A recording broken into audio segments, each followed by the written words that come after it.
Tusaidiane katika kueneza elimu juu ya masuala mazima mahakama inafanyaje kazi zake. Kuna masuala tunajaribu kuteta kidogo pale, masuala ya mirathi. Inaonekana bado miko mengi yanakwenda kwa mkuu wa wilaya pale, watu hawafungui mirathi kwa wakati. Kwa hiyo anakuja kuanza kufungua mirathi wakati tayari kuna mgogoro huko. Sasa changamoto inakuwa ni kubwa.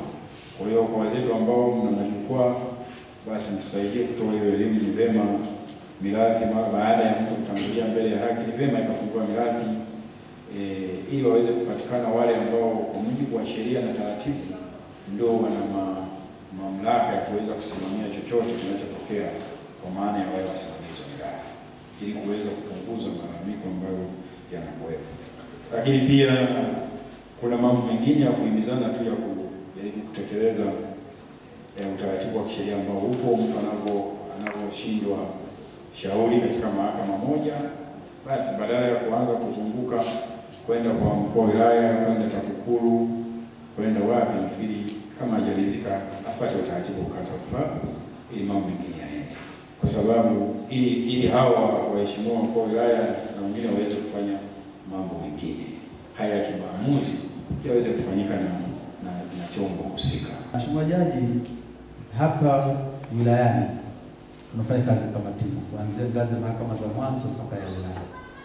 Hatuna mgogoro wote, ushirikiano ni mkubwa, na bahati nzuri najitahidi kufanya mikutano na wananchi. Mimi sijawahi kupata hakimu wa masuala amelalamikiwa kwa jambo la rushwa, wala sijapata hiyo lalamiko.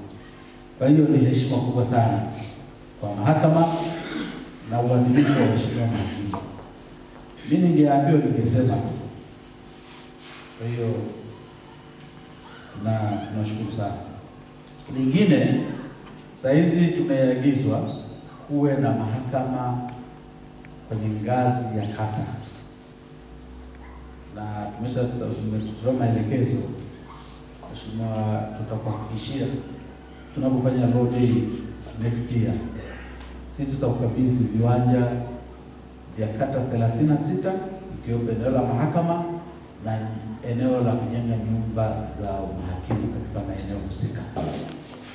Mahakama zetu na watendaji wake wote, ninashauri kwa matumizi ya muda yawe mazuri. Matumizi ya muda, yaani iwe ni kwenye vikao, iwe ni kwenye kuamua kesi, basi kupanga ratiba ya muda iwe ni hiyo kweli. Mara nyingi kuna kesi zinachukua muda mrefu, wakati mwingine imeshafika mwisho, lakini unaona inaenda tu. Sijajua kitaalamu imekaaje, lakini mimi nilikuwa naomba hilo, kwa sababu lipo japo sio kwa sana kivile, naomba na lenyewe lijaribu kuzingatiwa ili tuweze kwenda vizuri sambamba na hicho tukisema kwenda na wakati.